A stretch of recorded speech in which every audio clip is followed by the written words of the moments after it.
New at 10 tonight, the city of Vallejo is struggling with a severe shortage of police officers. Tonight, city leaders are scheduled to vote on whether to adopt an emergency proclamation that supporters say would give city leaders flexibility in staffing the department. But opponents say it doesn't fix the problem. KTVU's Amber Lee live at City Hall tonight, where she's been monitoring that meeting. Amber. Julie, the meeting is still going on here inside City Hall. Now, the city leaders have listened to public comment. No vote has been taken yet. The interim police chief made his case for an emergency proclamation.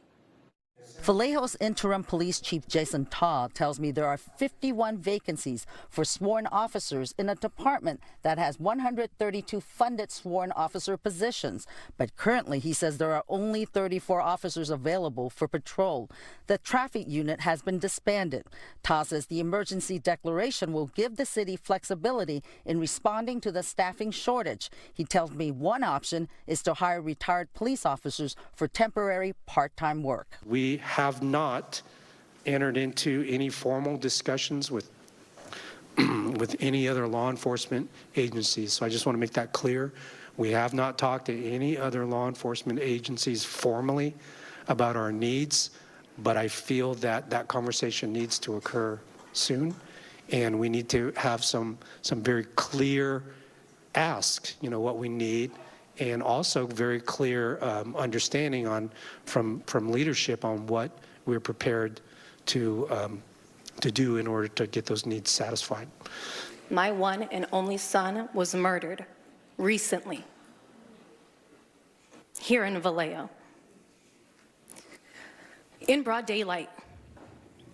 The police have not been able to focus on the investigation due to staffing issues. One resident says her grandson served in the Vallejo Police Department for 7 months after graduating from the academy, but left to work for another law enforcement agency. He was indeed questioning his own safety on a day-to-day basis. Lots of overtime as much as you could do. But there was another issue that concerned me. How much overtime can officers do before they get too fatigued to meet the needs and respond to the calls and to the emergencies within the city? Now, the interim police chief says steps have already been taken to address this staffing shortage, including adjusting shifts and duties, but clearly more needs to be done in what some describe as a crisis. Julie?